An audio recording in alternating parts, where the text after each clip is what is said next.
Moi j'ai donné des cours à la FEMIS avec des étudiants prétentieux, inintéressants, orgueilleux, vaniteux. Donc je me suis vraiment demandé ce que je faisais là. Je suis allé au Frénois et j'ai eu avec moi des étudiants des Beaux-Arts, une danseuse, et j'ai trouvé, peut-être même une naïveté par rapport au cinéma lui-même, c'est-à-dire un désir, voilà, de faire rentrer, que cet art-là devienne un moyen d'expression de ce qu'ils sont, qui paraissait beaucoup plus juste que dans cette redondance du cinéaste, de l'autocinéaste qui tourne en boucle. Donc,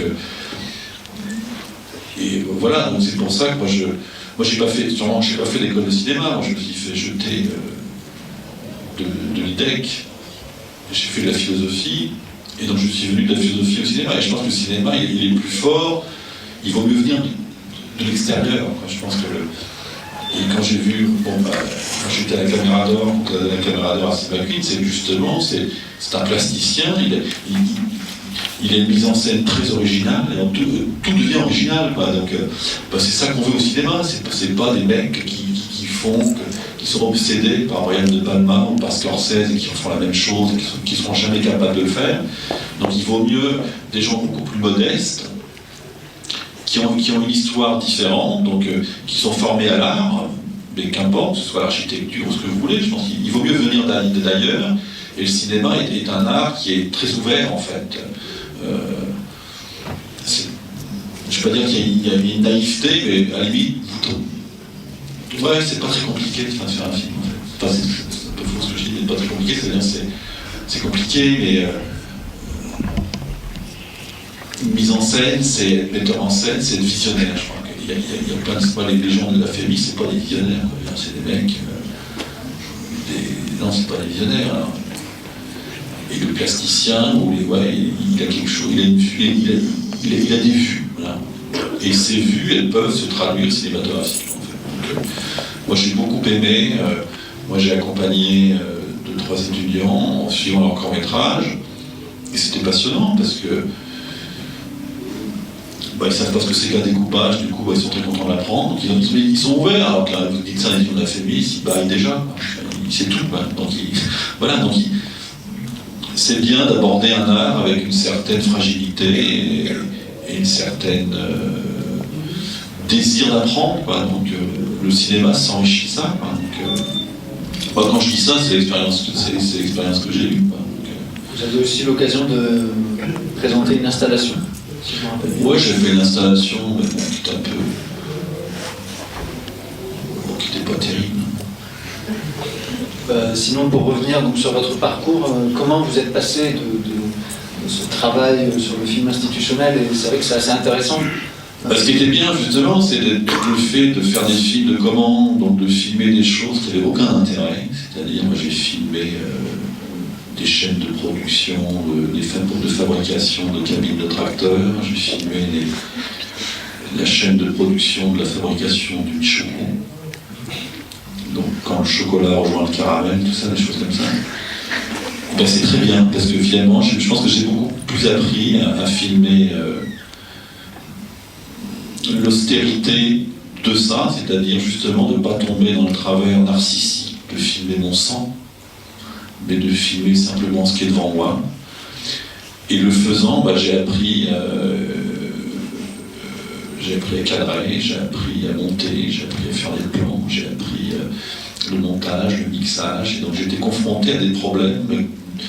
Si vous voulez, le problème du Michoko, c'est le même problème que ça. C'est-à-dire je retrouve exactement les mêmes questions. La question du temps, la question des plans, la question de la narration, de la durée, de l'éblouissement, du caramel, tout ça. Et du coup, le film sur Michoko, il était très émouvant. On ne pourra jamais le voir, hein. Non, mais ce que je veux dire, c'est que vous apprenez à faire l'émotion en filmant le caramel. Et je pense que c'est un bon apprentissage. Ce que je veux dire, c'est un bon apprentissage. C'est un métier où on a besoin d'apprendre. Et pour apprendre, on a besoin de filmer Moi, quand je vois tous les étudiants qui m'amènent leur scénario, etc., je dis écoutez, j'en ai rien à foutre de votre scénario, vous allez le mettre à la poubelle. Vous avez une écluse qui est là-bas, il y a une péniche qui va passer, vous allez filmer ça. Voilà. C'est-à-dire qu'il faut, on apprend en filmant autre chose, en filmant des choses très simples. Et en filmant des choses très simples, se pose vraiment la question de la mise en scène. De dire, voilà, la caméra, je la mets où? L'écluse va s'ouvrir, donc je suis en plan large, je suis en plan serré, voilà, la péniche arrive, etc. Donc, tout problème du cinéma est réuni là-dedans. Et donc c'est beaucoup plus intéressant, si vous voulez, quand on apprend ce que c'est que le cinéma, de commencer par des figures imposées. Voilà, c'est-à-dire par l'austérité de la figure imposée, par l'obligation de faire ça en 5 plans, voilà, avec un métrage déterminé, que de laisser l'étudiant délirer dans des trucs, voilà, et puis ils nous font des courts-métrages pas possibles, qui font chier tout le monde. Voilà, donc je pense que quand il y a un grand film de cinéma, ce qui est frappant, c'est justement cette rigueur, cette simplicité du sujet, de la mise en scène, etc. Donc je pense que une bonne école de cinéma se fait comme ça. Et du coup, moi j'ai vu des jeunes gens là, qui venaient justement d'ailleurs, qui faisaient des très beaux films, très simples, très simples. Il faut apprendre d'abord simplement. À partir de là, vous êtes passé à la vie de Jésus. C'est un film assez étonnant pour un premier film parce qu'il est d'une extrême maturité, d'une très grande maîtrise formelle. C'est parce qu'en fait j'ai fait 10 ans, ça fait 10 ans que je filmais des machines. Donc je filmais des machines, des ouvriers. Donc en fait c'est ça. Bon, l'idée de tourner avec des non-professionnels, c'est pas l'idée que je l'ai eue un matin en levant, en fait. C'est que j'avais tourné avec des ouvriers. Et j'avais tourné avec des acteurs. Parce qu'en même temps, j'essayais toujours, si vous voulez, il y avait toujours des petites scènes de fiction un peu débiles pour mettre, je sais pas, pour tourner des scènes. Je parle toujours de Leroy Merlin, on fait un film sur Leroy Merlin, on présentait comment un vendeur vend. Et je me suis aperçu qu'il valait mieux prendre un vendeur de Leroy Merlin que de prendre un comédien qui joue un vendeur de Leroy Merlin. Voilà. Parce que le vendeur de Leroy Merlin, il est vrai. Voilà. Mais donc je me suis cassé le nez, si vous voulez, à diriger les acteurs, en fait, et à ne pas réussir à le faire. C'est-à-dire que ça me tombe des mains, quoi. J'y arrive pas. Ça me plaisait pas, quoi, de leur désir, tu veux que je le fasse comme ça, mais je te veux comme ça, etc. Je sais pas, j'en sais rien, moi, tu le fais comme il faut. Et voilà, donc ça m'a perdu,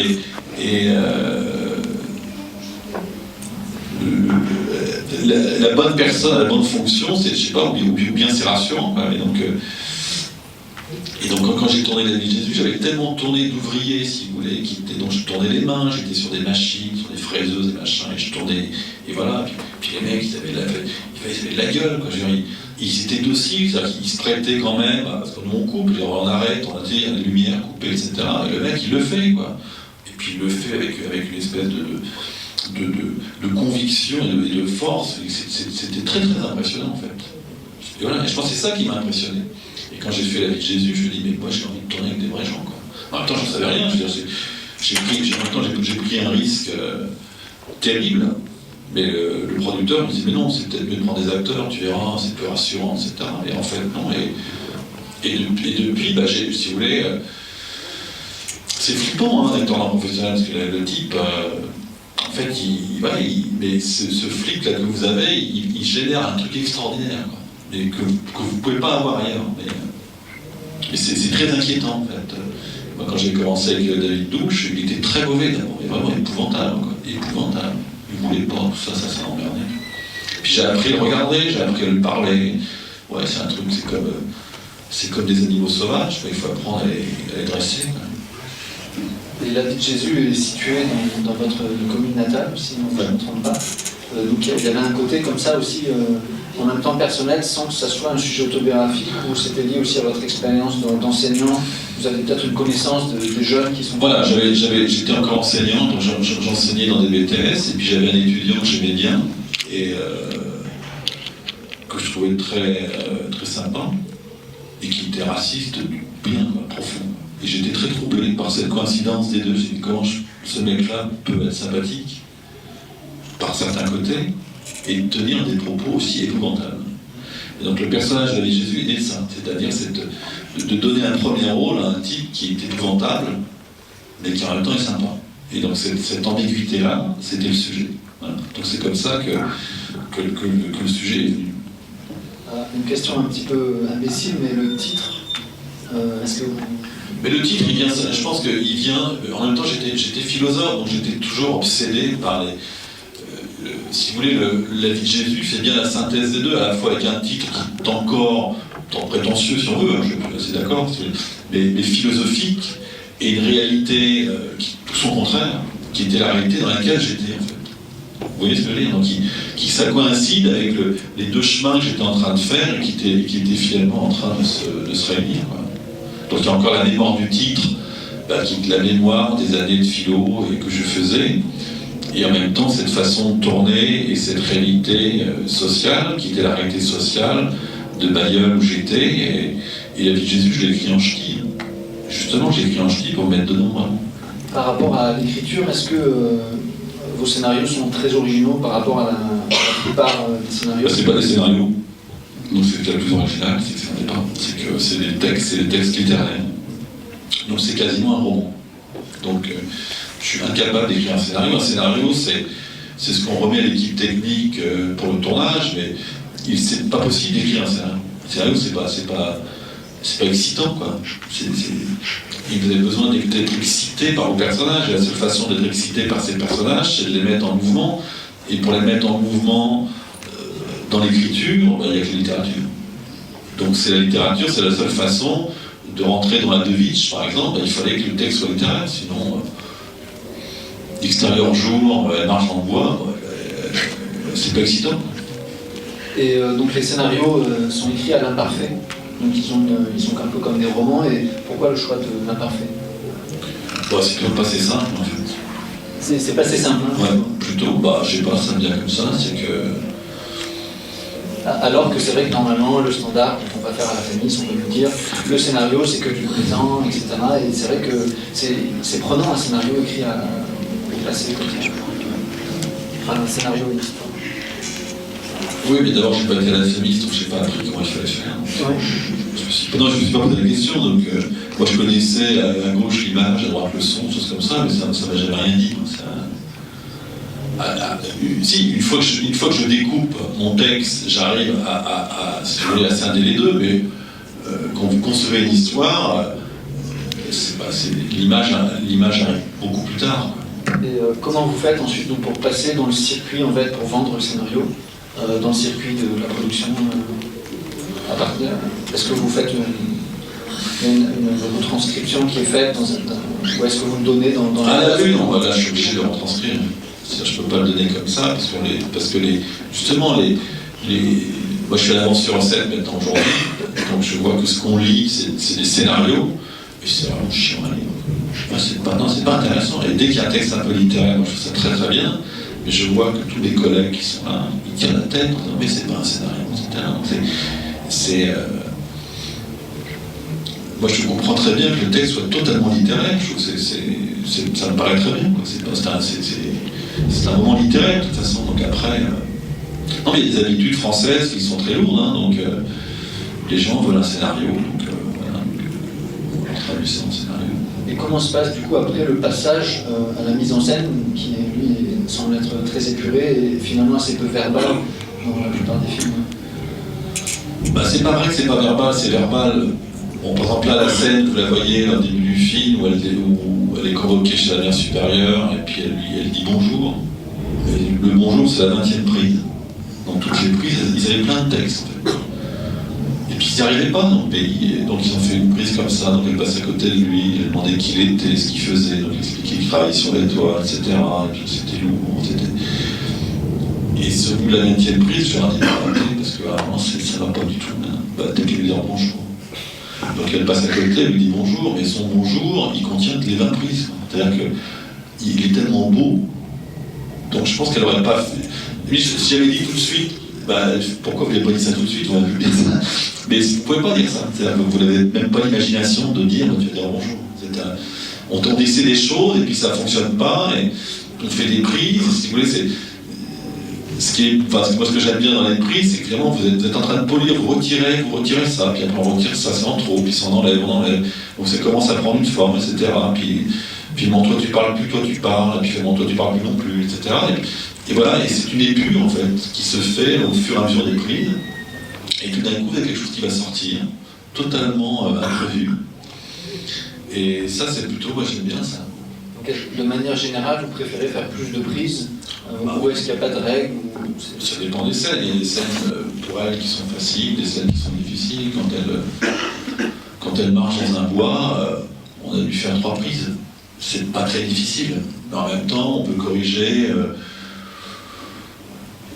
Il y a une prise où elle pleure, en fait. Dans la 3e prise, elle pleure. Alors pourquoi elle pleure? Elle pleure parce qu'elle est fatiguée, je sais rien, elle pleure. Voilà. Et finalement, donc cette prise, la 3e prise, je l'ai placée dans un autre moment du film, parce que je trouvais que cette pleure est intéressante plus loin. Donc il y a des accidents, donc Julie, elle pleure beaucoup. Et donc dans le scénario, le personnage principal n'était pas aussi larmoyant que ça. Du coup, je l'ai intégré, donc il faut que je sois à son rythme. D'une certaine manière, elle n'était pas selon vos attentes, mais vous êtes... Mais j'ai vu la résultat, c'est que j'ai pas d'attente. Moi, je la mets dans une action, je sais que c'est tel que je veux, elle me plaît, je trouve qu'elle est très bien. Donc je vais regarder ce qu'elle va faire. Mais après, je ne suis pas béat non plus devant, je sais pas. En même temps, comment dire ça, on peut la corriger, c'est-à-dire qu'elle est souple, donc elle corrige son jeu aussi, elle finit par... voilà, ça c'est peut-être... Par le plan, quand elle va voir le Christ au début du film et qu'elle se retourne, comme ça, on a dû faire 10 prises, parce que j'arrivais pas à voir ses yeux. Elle était toujours comme ça. Et toujours, elle faisait ça. Bon, pourquoi? T'arrivais pas à mettre ses yeux, bon, la caméra est là. Elle faisait ça, je dis, mais non, je vois pas tes yeux, fais ça comme ça. Je pense qu'il était gêné. En fait, elle est gênée par la caméra, c'est ça, parce qu'elle se dit, mais ouais, je vais regarder la caméra. Donc, en fait, elle évite la caméra, mais naïvement comme ça.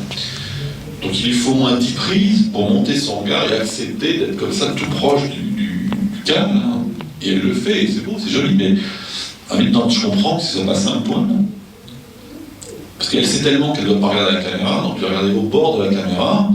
Quand vous allez lever les yeux, vous ne savez pas si vous êtes au bas ou dedans, c'est un peu vrai. C'est vrai qu'il y a le pied de la caméra comme ça. Donc ça, il est normal qu'elle ait besoin de plusieurs prises pour apprendre à porter son regard. Là, je ne fais pas ça comme ça.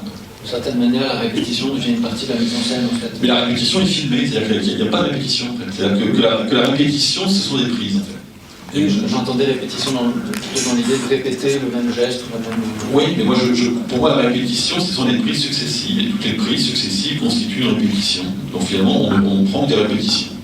Et la prise qui est choisie, c'était la répétition. Et donc, vous ne répétez pas avant la scène, vous commencez tout de suite à... Après, ce qu'elle fait, elle n'a pas besoin de répéter, quoi. C'est vrai que souvent, dans le cinéma, il y a des gens qui disent, par exemple, j'ai peu d'argent, donc on la répète 10 fois, et après on tourne. Ouais. Mais c'est vrai que c'est intéressant aussi l'idée de commencer tout de suite en disant c'est bien. La seule répétition qu'on fait, c'est les marques au sol. C'est-à-dire que comme il faut être très très pointu, c'est-à-dire qu'il faut qu'elle soit bien dans la caméra. C'est-à-dire si vous la loupez, vous la loupez. Donc elle vient de l'extérieur, elle vient se placer devant. Donc elle le fait, elle sait qu'elle a des marques. Donc moi je lui montre, je lui dis voilà, tu vas voir, je la prends avec moi, je dis tu fais ça, tu fais ça, tu fais ça, tu fais ça, tu vas là. Donc elle le voit, donc ça, elle s'axe dessus. Mais c'est une répétition, elle ne joue pas quand elle fait ça. Elle sait simplement qu'elle doit suivre ces marques-là et qu'à un moment donné où elle se retourne, et bien là, c'est celui-là. Et on peut lui mettre quelqu'un pour qu'elle soit axée correctement. Mais c'est la mécanique, c'est-à-dire ça, elle le fait mécaniquement, mais c'est pas la peine de demander de jouer, parce que si elle joue et que c'est bien, vous ne tournez pas. Pas. C'est ça, il faut que la première prise, c'est souvent, parce que la première prise est souvent la bonne. Surtout sur des scènes comme ça, souvent c'est là où elle va des trucs, donc il faut pas trop. Il faut mécaniser la scène pour qu'elle ne la joue pas. Pour qu'elle ait toutes les références et que se pose aucune question et qu'elle soit tranquille sur le chemin qu'elle a à faire. Et une fois qu'elle l'a fait, qu'elle a le petit scotch au bord de la caméra pour savoir que c'est comme ça qu'elle va regarder, parce que c'est le bon scotch et c'est la bonne hauteur, là elle peut tourner. Et donc elle va bien répéter comme ça, elle va mettre ça devant la caméra, elle va demander je regarde où, etc. Au bout de 2 jours, elle le sait ça, donc elle vient elle-même demander où le scotch. Elle apprend un peu l'espace en fait du tournage. Oui, et elle apprend à venir sur le plateau et demander ses marques. Mais ça, par exemple, c'est quelque chose que je faisais moins avant. Avant, j'étais moins rigoureux, même je pense, sur la précision, sur le rapport entre l'acteur et l'optique. C'est-à-dire que j'ai tellement tourné des choses où la caméra n'était pas là, je me dis, mais faut être très très vigilant sur la caméra. Si vous tournez quelque chose de formidable et que c'est pas filmé, bah c'est vraiment dommage. Donc il faut obliger l'acteur à prendre des marques. Voilà. Parce qu'il faut qu'il soit net au cadre. Et que si elle baisse les yeux et qu'elle va pleurer et que je ne la vois pas, ça ne m'intéresse pas. Voilà. Et que quand son regard est porté, il faut que j'ai quelqu'un avec un réflecteur pour que son visage soit clair. S'il n'est pas clair, ça ne m'intéresse pas non plus. Et je m'aperçois que ça ne les gêne pas. C'est-à-dire pour eux, c'est mécanique. C'est pas, je pense que ça ne gêne pas leur jeu psychologiquement que d'avoir des scotch. Au contraire. C'est pour ça qu'on lui posait la question tout à l'heure, on riait tous les deux, parce qu'elle n'est pas dans la réception que vous faites, vous, de la psychologie, c'est-à-dire qu'elle est dans une mécanique de jeu. Quand elle regarde comme ça, Dieu, en fait, elle regarde un scotch. Vous voyez, il ne faut pas lui demander de parler de Dieu, puisque c'est pas son boulot. Quoi. Et moins elle en sait, aujourd'hui je pense, mais moins ils en savent, et plus vous leur parlez de scotch, de trucs très vulgaires, sachant que vous essayez de filmer la grâce, et bien c'est encore plus beau. Parce que moi d'avoir une actrice en disant écoute ma petite chérie, on va filmer la grâce, c'est pas vrai, quoi, c'est des conneries. Quoi. C'est pas vrai. Au plus vous faites le contraire finalement, au plus elle vous donnera la grâce parce qu'elle ne pense pas qu'elle le fait. En fait. Et l'ennui avec une comédienne professionnelle, c'est qu'elle est en quête de grâce. Julie, elle s'en fout. Peut-être pour revenir sur votre parcours après la vie de Jésus, il y a eu l'humanité. Quel était le point de départ? C'est un petit peu comme ça, vous installez un langage dans la durée, vous installez comme ça. Les films, si vous voulez, ils se réparent tous mutuellement, c'est-à-dire que vous n'êtes jamais satisfait du film que vous avez fait, donc celui-là, il faut que je le répare aussi l'an prochain, donc il y a des choses qui vont plus, des choses qui vont plus. Donc, vous avancez aussi par réparation successive. Moi, je me souviens que quand j'ai écrit la fin de la vie de Jésus, il y avait cette scène formidable de l'arrestation de Freddy avec ce policier totalement délirant. Donc j'ai doublé la voix à la fin, en fait, c'est ma voix qu'on entend, parce que sa voix était tellement délirante qu'à la fin du film, je ne pouvais pas le mettre, parce qu'on recommençait un nouveau film. Alors j'étais à la fin, donc il fallait que je termine. Mais il était magnifique, ce type, il était... Et j'ai écrit l'humanité en pensant à lui. En fait, l'humanité était écrite pour cet inspecteur de police. Et malheureusement, il n'a pas accepté de faire le film. Et au moins, il m'a donné l'énergie d'écrire ce scénario. Et c'est souvent ça, c'est souvent un acteur comme ça qui devient un modèle pour le film suivant, alors qu'il a joué un second rôle. Et puis David De Waal, là, qui joue le rôle de l'ouvrier, il a un petit rôle dans Flandre. Et puis là, il a un rôle plus important. Le personnage féminin de Flandre, il a joué un rôle important dans la construction d'Adovich, par exemple, au début. Et après, moi. Donc, ouais, ça se passe comme ça, vous avancez, quoi. De l'humanité, on passe à 29 Palms, et c'est vrai que c'est assez surprenant, on change complètement d'univers. Qu'est-ce qui vous a attiré? Là, c'était un peu ça. 29 Palms, c'est un peu spécial, parce que c'était... j'avais écrit un projet de long-métrage américain, et je vais trouver de l'argent auprès de Canal+, pour aller faire le repérage. Donc je suis parti pendant 3 semaines en Californie, et j'ai fait le repérage. Et pendant ça, le producteur était sur place, et puis il cherchait à monter le projet. Et donc il y avait pas mal de scènes qui étaient tournées. C'est un thriller américain avec une histoire d'un tueur, bref, qui se passe beaucoup dans le désert. Et au bout des 3 semaines, on s'est aperçu que ça ne marchait pas. C'est-à-dire qu'on n'avait pas l'argent, tout ça, et donc on est rentré bredouille. Et moi j'ai dit, j'ai fait un truc là, etc. Ça va plus que j'ai fait, etc. Donc j'ai décidé de faire un film sur ce repérage. C'est pour ça que le film raconte un repérage en fait. Et du coup c'est un film que j'ai écrit en 15 jours, en fait, qui est totalement autobiographique. Donc j'étais parti avec une amie, et en fait j'ai raconté ce qu'on a fait, sauf la fin, qu'on a changé. Et donc j'ai recopié comme ça, tout bêtement. Alors pourquoi je l'ai fait, c'est-à-dire je voulais... comment dire ça, j'en avais un peu assez de l'importance du scénario, de l'histoire, tout ça, en disant c'est un peu ce qu'on fait aujourd'hui, hein. On bâtit quand même un film sur un scénario, l'avance sur un set, etc. C'est-à-dire que le scénario, c'est le cœur de l'ouvrage. Et moi, j'avais vu en peinture, on m'a parlé de peinture tout à l'heure, et à raison, la peinture a connu un moment où le sujet, tout ça, a sombré totalement. Le sujet, on s'en fout. Ce qui compte, c'est la forme. Et que cette disparition du sujet, je dis, est-ce qu'au cinéma, on peut aussi faire ça? Est-ce qu'on peut faire prendre, je sais pas, un tableau quelconque, et puis retirer le motif.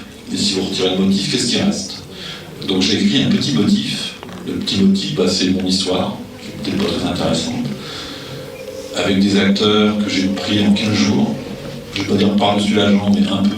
J'ai pas pris le soin que je prends pour l'instant, j'ai pris des acteurs comme ça, un chef opérateur comme ça, pour qu'il n'y ait pas d'espèce de volonté délibérée de négliger l'importance de l'acteur, l'importance du scénario, et que ce soit le fond qui domine. Le fond, c'est le décor. C'est-à-dire justement, c'est pour ça qu'on parlait de peintre abstrait américain, c'est de faire sortir le fond. Et comme si le fond allait suffire, faire sortir ce que je ressens moi quand je vois une toile abstraite, mystérieuse. Donc c'était un coup comme ça, un peu, on est parti comme ça à l'aventure, hein, c'était...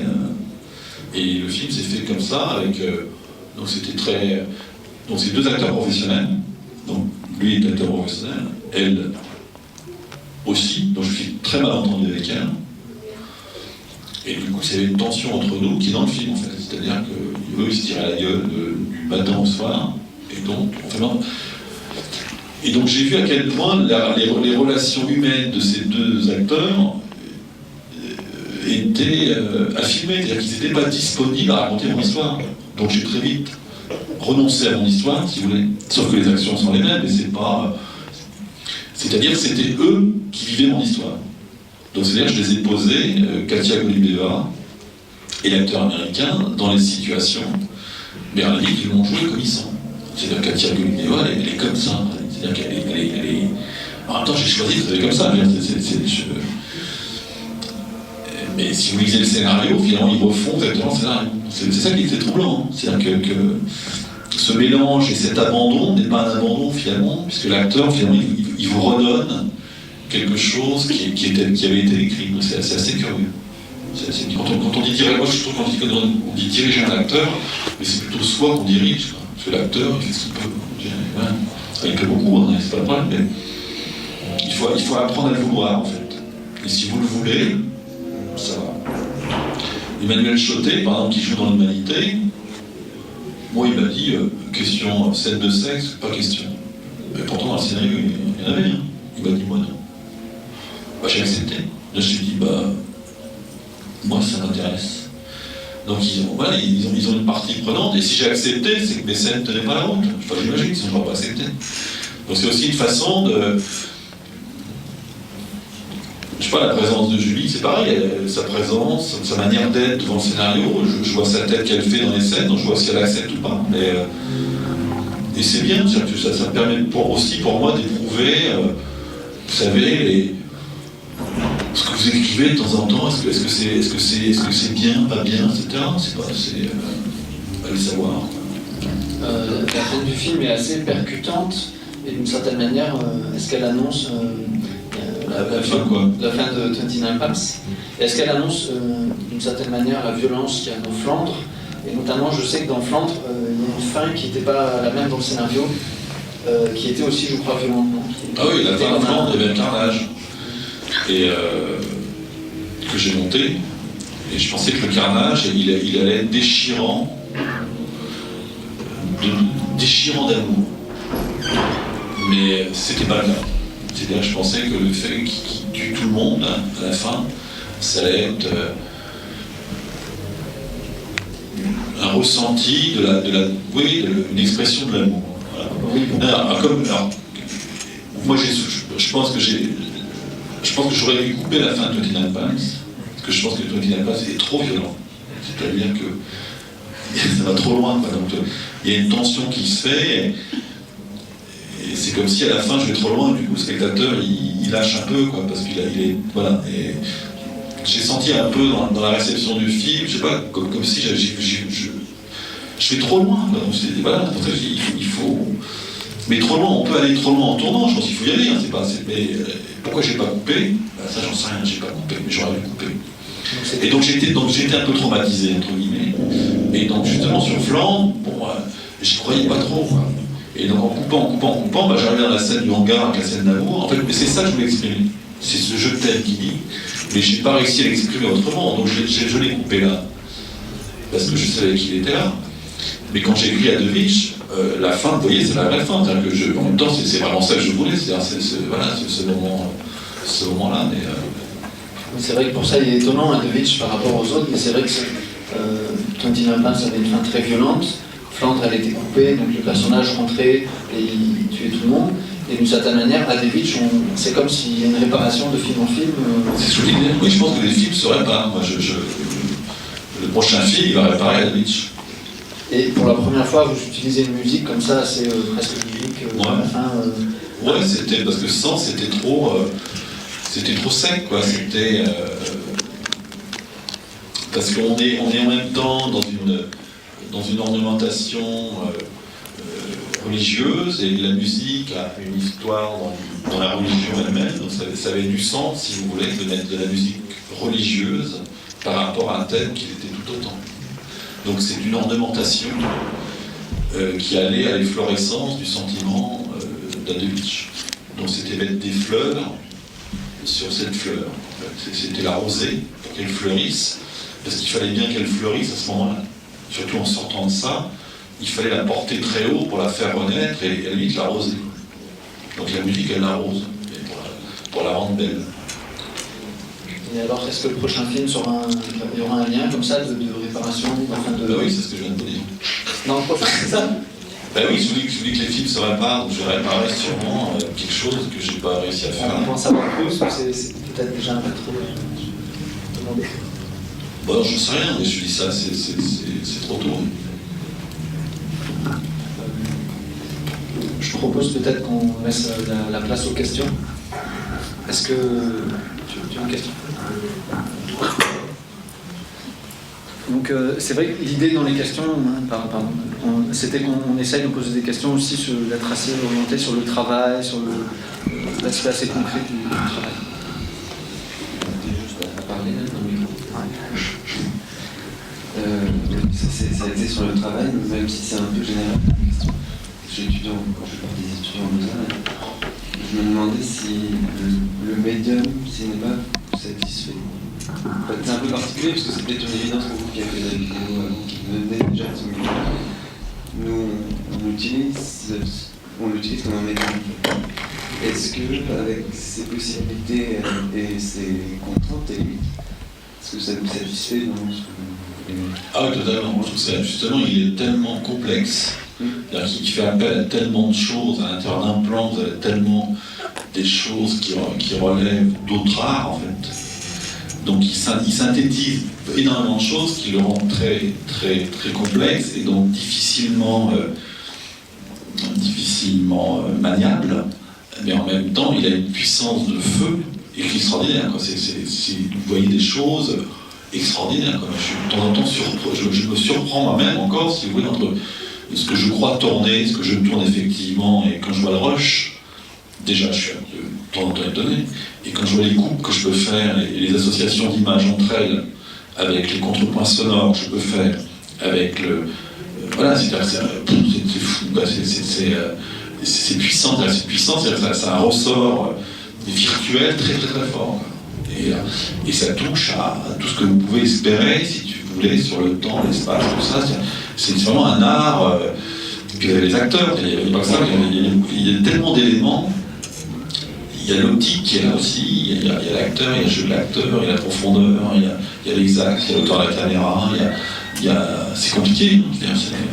Le scénario, l'histoire, la vraisemblance que vous racontez, la morale, pas la morale. Vous avez la littérature, le théâtre, la sculpture, vous avez tout dedans en fait. Tous les arts sont contenus dedans. Mais aucun ne doit y être en fait. Je vous disais tout à l'heure sur la peinture, surtout, c'est pas la sculpture. La littérature, il faut faire attention au dialogue, hein. Si vous faites des dialogues littéraires, ça va être gonflant à mort. Quoi. Donc, mais en même temps, c'est littéraire, c'est confronté à des questions littéraires, à des questions chorégraphiques, à la scénographie, à l'art plastique, et tout ce que vous faites, mais c'est présent dedans. Voilà, et donc c'est pour ça que je trouve ça passionnant. Et c'est un art qui me dépasse, et je l'aime beaucoup, parce que ça me dépasse. Voilà, j'ai pas l'impression de le comprendre. Mais juste plus précisément dans la relation humaine, par exemple, vous avez dû entretenir tous les deux, parce que dans l'amour, même pour traiter de l'amour, ouais. il y a un décalage entre la relation humaine qu'on entretient avec quelqu'un, à un moment, ce qu'on construit, même si le plus justement possible, ce qu'on projette sur l'écran, ça ne restera qu'une projection, qu'une création. Oui, c'est pour ça que les relations humaines n'existent pas. C'est-à-dire que les relations qu'on a pu avoir, elles ont existé pendant le tournage, mais elles n'existent plus. Parce qu'elles sont nécessaires, voilà, elles sont nécessaires, c'est un métier de désir, tout ça, c'est très curieux, vous savez, on a des relations assez bizarres. Mais ça s'arrête, c'est complètement lié au moment, c'est la nécessité du lieu et du moment. Bon, maintenant on s'entend bien, mais si vous voulez, c'est pas... ouais, c'est assez curieux. Puis vous pouvez vous demander des choses qu'on ne demande pas dans la vie, quoi. Je ne demande pas de les habiller, mais vous êtes obligé de rentrer dans son intimité, de son corps, de sa vie, dont je parlais tout à l'heure, que vous êtes autorisé à faire. C'est-à-dire vous transgressez tout, c'est-à-dire vous pouvez tuer, vous pouvez aimer, vous touchez à tout en fait. Et du coup, vous êtes dans une espèce de barbarie quand même, dans une transgression sociale, morale. Donc les relations humaines, elles sont aussi transgressées en fait. Mais quand c'est fini, c'est-à-dire qu'après, vous revenez à quelque chose qui est... Mais ça va, hein. Ça va, Et c'est pour ça que c'est un milieu où il y a beaucoup de côté un peu barré. Mais c'est pas, il est barré parce que c'est un milieu transgressif. C'est-à-dire que vous êtes obligé de transgresser. Et parce que vous êtes... C'est l'objet même de la représentation. S'il n'y a pas de transgression, il n'y a pas de représentation. Ou alors, vous ne faites rien. Donc pour filmer de loin, il faut reculer. Et pour reculer, il faut sortir un peu. Voilà. Donc si vous sortez un peu, il faut sortir avec votre corps, avec votre âme, etc. Sinon c'est du vent. Et moi je trouve que ça va... Moi je vois sur le plateau, elle pleurait, qui était, enfin, elle n'a pas encore parlé, mais elle ne souffre pas. Autrement c'était du pourpoil, quoi. Mais ce qui est curieux, si vous voulez, c'est que ça n'a aucune incidence sur elle. C'est-à-dire que mystérieusement, à la fin, quand elle pleure, elle pleurait, je veux dire, c'est pas grave, elle fait semblant. Donc elle se déchirait, elle avait marre, etc. Moi je lui disais, mais c'est pas bien, on recommence, elle était humiliée vraiment, quoi, etc. Mais ce qui est très étonnant, c'est que ça ne marque pas. Comme ça marquerait si je l'humiliais maintenant, là, devant tout le monde. Ce serait un salaud, je veux dire, effectivement. Et ça aurait des répercussions sur notre relation. Tandis que là, ce que je faisais sur un plateau, ça n'avait pas de répercussions. C'est-à-dire que le soir, on se voyait sans aucune... Il n'y avait pas de problème, quoi. C'est curieux, hein, pourquoi, je ne sais rien. Ouais, mais quand même, c'est nécessaire, mais c'est quand même, je veux dire, quand elle a froid, quoi. C'est pas, elle peut dire c'est nécessaire, mais je veux dire elle le vit réellement, quoi. Quand elle pleure vraiment. On ne peut pas dire, ah bah non, je fais semblant, etc. Donc, mais on est protégé par la... Je trouve qu'on est protégé... parce qu'en même temps, si vous voulez, pourquoi on est... La seule raison, c'est l'exigence, en fait. C'est pour qu'elle soit juste que je fais ça. C'est pas, je ne suis pas pervers, j'ai pas envie de la faire souffrir. Mais ce que je veux, c'est qu'à la fin, je dirais, elle tienne son personnage et que sa scène soit bien tenue. Donc si je suis exigeant, je ne peux pas la laisser jouer sa scène mollement, quoi, en lui disant, écoute, elle est triste, elle ne va pas bien, on a marre. Bon, mais on s'en fout, quoi, quand on est marre. Tu reviens, tu fais ton... Est-ce que c'est ça que je lui dis? Tu reviens, tu fais ta scène, point barre, quoi. Faut pas craquer, quoi. Faut pas lui dire, voilà, elle en a marre, etc. Mais c'est pas... Ce qui est étonnant, je vous dis, c'est que ça n'a pas d'incidence, bizarrement. C'est pour ça que je dis que c'est pas la vie. Parce que dans la vie, normalement, vous pouvez pas faire ça. J'ai vu tous vos films en sortie, donc depuis maintenant. tout dessus. Dans les gens que je fréquente, il y a des gens qui sont franchement hostiles à votre travail et d'autres qui sont franchement proches de mon approche, qui est proche d'adhésion, non pas de l'ordre du ce qu'on peut appeler le fan club, quoi, mais de l'ordre de l'adhésion intellectuelle, formelle, puisqu'il y a du contenu, il y a de la forme. Et cette forme-là, dans la société dans laquelle nous sommes aujourd'hui, c'est une forme qui est à contresens d'époque. Et de même que sur le fond, on prend toujours des mêmes chiffres. On vend 1500 exemplaires de Bernanos aujourd'hui en France, y compris avec 2 poches. C'est-à-dire que dès qu'on va toucher à des questions liées à un mot que vous avez employé tout à l'heure, qui touche profondément, qui est la question de la grâce, c'est un sujet qui est un sujet absolument tabou aujourd'hui. Alors, est-ce que vous continuez à faire, parce qu'on est obligé de continuer à faire quand on a une position et quand on fait le travail qu'on fait, mais en même temps, je ne vous demande pas de parler de la douleur qu'il y a ou non à faire ou ne pas faire, mais comment vous sentez cette perception par rapport à ce qui est votre public, et d'ailleurs c'est différent, quand on va en Nord-Pas-de-Calais, on voit que la perception est très différente, peut-être c'est parce qu'il y a des paysages, l'atmosphère, et comment vos films passent à l'étranger? C'est une question que je me pose souvent. J'ai pas eu d'écho, savoir comment c'est traduit ou pas, où est-ce qu'ils sont vendus, est-ce que ça circule? En fait, pour la première fois, celui-ci est d'abord passé par l'étranger, et ça se passe plutôt bien, c'est-à-dire que le film a fait sa première à Toronto, il était tout de suite vendu aux États-Unis, au Mexique, en Russie, en Amérique latine, tout ça. Donc il y a un accès, une facilité, je pense, qui est peut-être. Je pense que ça vient de la distance. Voilà. En fait, il faut une distance pour voir ce que je fais, peut-être, et que j'ai plus de problèmes ici, en fait, parce qu'il n'y a pas la distance. C'est-à-dire que le film peut être très mal vu, mais je dis ce que ça veut dire très mal vu, c'est la façon dont on le voit. Autant monsieur tout à l'heure l'a vu d'une certaine façon, et on peut le voir d'une façon tout à fait contraire. C'est-à-dire, un peu comme le monsieur là qui est parti, mais qui était sur un angle plus politique, c'est-à-dire qui était à 2 doigts de dire ah bon, c'est les ministres pour raconter comme ça, etc. Alors, sur leur angle, c'est un film qui moralement ne tient pas la route. Vous voyez ? Mais il ne tient pas la route parce que justement son objet n'est pas moral. C'est pas la morale que j'essaie d'établir, moi ce que j'essaie c'est de récupérer la grâce, c'est-à-dire de récupérer le sacré, de récupérer finalement le spirituel. Pour récupérer le spirituel, il faut le reprendre à la religion.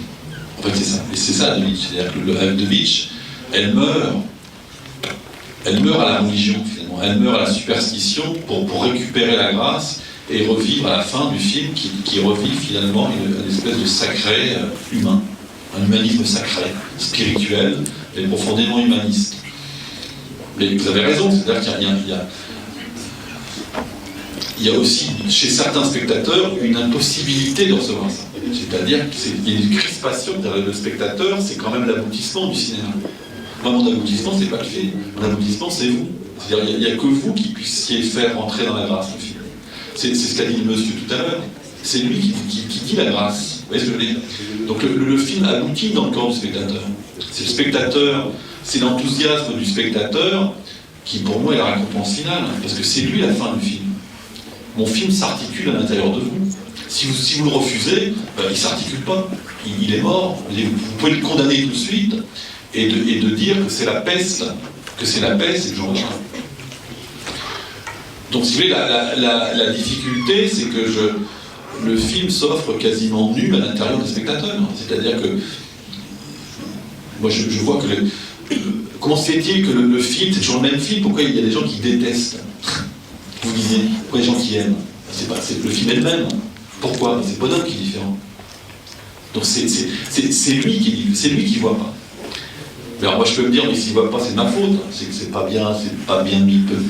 Et je continue à faire du cinéma parce que je me dis, peut-être que si lui n'a pas compris, c'est peut-être que j'ai pas bien réussi ça. Et je continue à y penser d'ailleurs.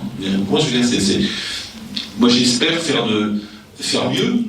Peut-être justement mieux rentrer à l'intérieur du corps de certains spectateurs, mais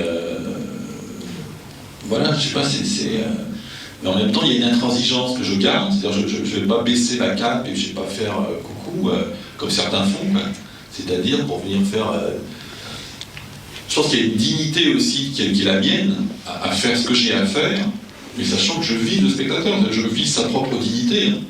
Mais je reste droit, c'est-à-dire je ne vais pas faire le malin, et je ne vais pas mettre... Ouais, je pense qu'il faut que j'aille à fond de ce que je crois, et puis... Et bah, quand je vois que... Moi j'ai présenté le film là, à Morelia, en Mexique, la salle était pleine, il y a plein de gens de 18 ans, 20 ans, etc., qui m'ont dit attends, c'est génial, etc. Bah, ça fait un plaisir fou de voir des jeunes gens aujourd'hui qui arrivent à regarder des films avec des plans qui durent 1 minute 30 sans bouger. Bah, ça veut dire que ça tient, ils sont capables de voir. Mais il ne faut pas céder, il ne faut pas parce que c'est plus difficile pour moi ici, sans doute. Mais c'est comme ça. Est-ce qu'il y a une dernière question? Vous avez des questions? Oui. Je voulais savoir par rapport au silence. Ah, ouais, il y a besoin, je sais pas. C'est pour l'enregistrement. Hein? C'est sûr? Oui, c'est bon. Ouais. Là, c'est un film qui parlait du spirituel, enfin du religieux, mais aussi du spirituel. Enfin, moi, j'ai aucune sensibilité à la religion, et pourtant, le film... Non plus. Voilà, le film est très intéressant, même en faisant abstraction de la religion. Et le silence a un rôle très important aussi. Et je voulais savoir, pour vous, comment on filme le silence et comment on fait, parce que finalement, il y a beaucoup de choses qui passaient dans le regard vers le ciel. Bon, c'est très symbolique, mais comment le silence, finalement, on peut en faire trop et avoir le juste milieu. Jouer avec ce silence, enfin, ça m'a assez touchée et étonnée l'utilisation du silence. Je pense que le silence, c'est la matière principale, première, fondamentale de tout. C'est le silence qu'il faut réussir à établir, et vous l'établissez par entrecoupement. C'est-à-dire justement, il faut qu'il y ait du bruit, il faut qu'il y ait une parole, pour qu'il y ait une traîne derrière. Et donc mon travail est un travail de rythme, c'est-à-dire de faire sonner votre corps, comme ça, de commencer à lui donner un rythme, toc, toc, toc, toc, ce qui fait que vous allez ressentir des espaces dans lesquels il n'y a plus de bruit. Donc c'est votre... Moi je dis souvent que c'est pas mon film que je monte, c'est vous que je monte. C'est vous qui êtes monté par les bruits, les images d'une narration, d'une histoire, il y a des oiseaux, machin, du vent, etc., avec des niveaux différents qui montent, qui descendent, mais vous montez, vous descendez, vous êtes comme ça aussi, et qu'à la faveur du récit lui-même, vous oscillez, voilà, dans un mouvement de calme, de tension, de crispation, et de longs moments où vous avez ressenti effectivement ce silence. Et je pense que le silence, c'est le berceau en fait, parce que c'est là où tout commence, tout est possible, et